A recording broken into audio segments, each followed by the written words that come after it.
Before we start, I need you to imagine something. It's 2:43 in the morning. Your baby monitor, the old analog kind with the static hum, suddenly turns on. There's only one problem. It's not plugged in. And from the speaker, you hear a voice. Not crying, not white noise, a distorted whisper saying, "Check on him." If stories like this give you chills, make sure you hit like, subscribe, and let me know in the comments what you would do in this situation. Because by the end of this, you might sleep with the lights on. In 2007, in a quiet suburb outside Cleveland, Ohio, a couple named Rachel and Tom moved into a 1950s home with their 6-month-old son, Caleb. The house was old but charming. Hardwood floors, narrow hallways, a finished basement with wood paneling straight out of the 70s. While unpacking boxes in the basement, Rachel found something left behind by the previous owners, a vintage baby monitor, the kind from the late 1980s. Cream-colored plastic, extendable antenna, manual dials. She almost threw it away, but Tom, who liked old electronics, cleaned it up and tested it. Surprisingly, it worked. They didn't need it. They already had a modern digital monitor. But Rachel liked the idea of having a backup. That decision would start everything. About 2 weeks later, during a thunderstorm, the power flickered out for a few minutes. Their digital baby monitor went offline. So Tom grabbed the old one from the closet, plugged the receiver into their bedroom, and placed the transmitter in Caleb's nursery.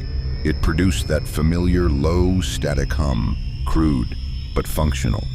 That night, at 1:12 a.m., Rachel woke up to faint static shifting through the speaker. Then she heard something strange. It sounded like someone lightly tapping the microphone. 3 soft taps, then silence. She nudged Tom. "Did you hear that?" He assumed it was storm interference, until they both heard it. A low, warbled sound, not quite words, not quite noise, like someone trying to speak through water. Tom got up and walked to the nursery. Caleb was asleep, alone, window locked, door closed, nothing out of place. The next night, it happened again. But this time, it was clearer. Through the static, a faint, distorted voice whispered, "Rachel." She felt her stomach drop. Tom was beside her. He hadn't said it. The nursery was across the hall. She rushed in. Caleb was sitting up in his crib, wide awake, staring at the corner of the room. Not crying, just staring. If you're thinking radio interference, so did they. Analog baby monitors are known to pick up nearby frequencies. Truck drivers, ham radios, even neighbors' devices. So Tom adjusted the dial, changed channels, even unplugged the transmitter entirely. The next night, they decided to test something.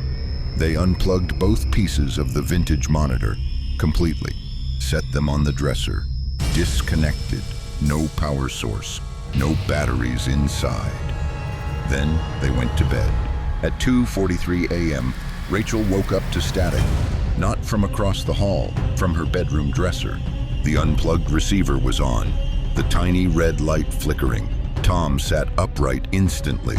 They both heard it. Heavy, slow breathing, then a distorted whisper, "Check on him." Rachel didn't wait. She ran.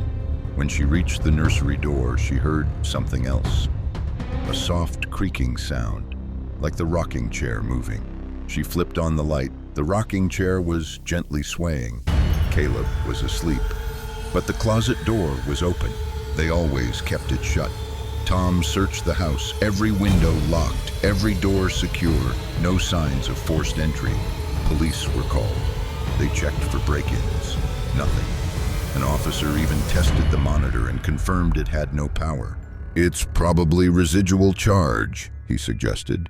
But there was no battery inside, and the unit required direct power to function. Over the next week, things escalated. The monitor would activate randomly, even when stored in a drawer, even when separated into different rooms. And every time, the voice became clearer. Not loud, not aggressive, just distorted, like something learning how to speak. One night it said, "He's cold." Rachel ran to the nursery. The window was cracked open. They had locked it earlier. Another night, it whispered, "Don't trust him." Tom was asleep beside her when it happened. They began sleeping in shifts.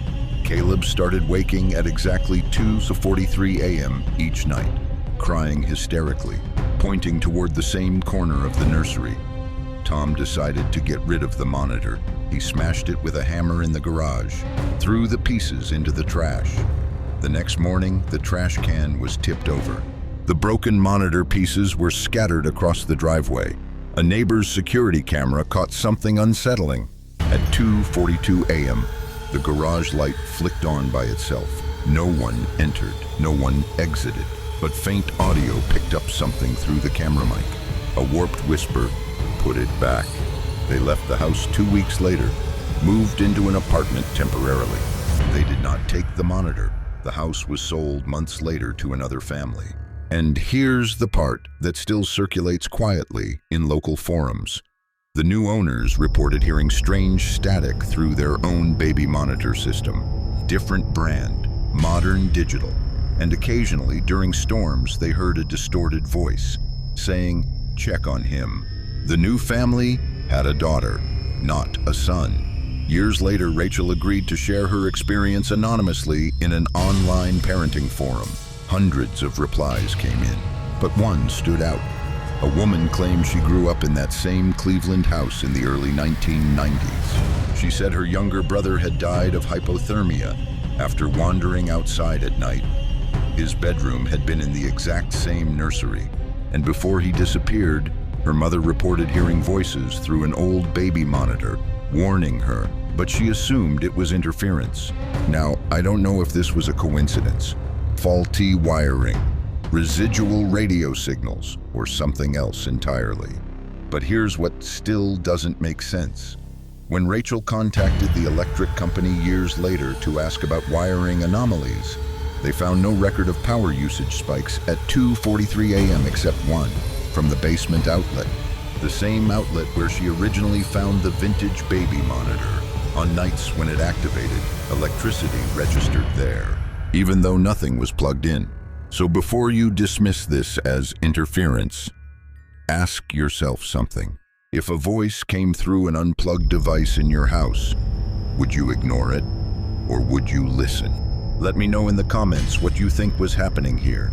Interference, coincidence, or something watching over that nursery. And if you enjoyed this story and want more real incident-inspired American horror like this, make sure you subscribe so you don't miss the next one. Because sometimes the scariest voices are the ones that don't need power. And tonight, when your house is quiet, if you hear static where there shouldn't be any, don't assume it's broken. It might be trying to warn you.